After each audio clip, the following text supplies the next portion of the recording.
Hey, I'm Jacinta, aka a poetry genius. I know exactly what you're thinking. Poetry is hard. Wrong. I'm going to help you see how easy poetry is to understand and why poetry has helped to drive change within our society. Famous poets such as William Blake, Sylvia Plath, and Oodgeroo Noonuccal have expressed their influential ideas within a range of their poems, which allow us to make comparisons between them. To begin, I'm going to compare poets William Blake and Oodgeroo Noonuccal and their poems The Echoing Green and Municipal Gum. Within these two poems, I'm going to focus on analysing how both poets use nature poetry to portray different ideas in alternative contexts, but in the same way. Let's do it. Throughout both poems, it is evident that poets Blake and Noonuccal use nature poetry, which includes literary devices to express meaning. In The Echoing Green, Blake utilises natural imagery to represent spring, which ultimately symbolises the progression of a lifetime.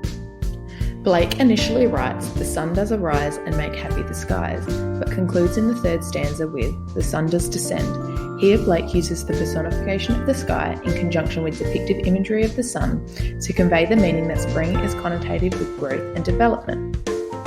The sun originally arises, however eventually descends, showing the progression of an individual in a lifetime, ultimately shifting from good to bad. Likewise, in Municipal Gum, Noonuccal contrastingly also uses natural imagery to symbolise loss of identity. Noonuccal uses the juxtaposition of harsh and soft tones in the lines "hard bitumen around your feet, rather you should be in the cool world of leafy forest halls." Noonuccal's use of both cacophonic and euphonic sounds allows the audience to visualise a land which was once peaceful yet now negatively altered, ultimately showing the duality of good and bad. Hence, both Blake and Noonuccal create nature-themed poetry through the use of techniques such as personification, depictive imagery, and cacophonic and euphonic language.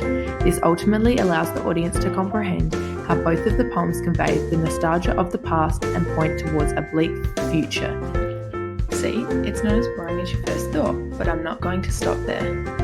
Captivatingly, throughout The Echoing Green, Blake depicts a single day in the life of an individual living in the hub of a village. However, that single day is actually an extended metaphor of a lifetime.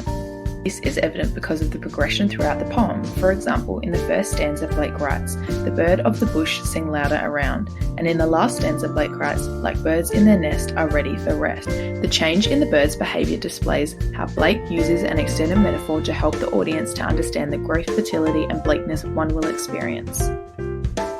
Comparably, Noonuccal uses the extended metaphor of a gum tree to provoke an empathetic response from the audience.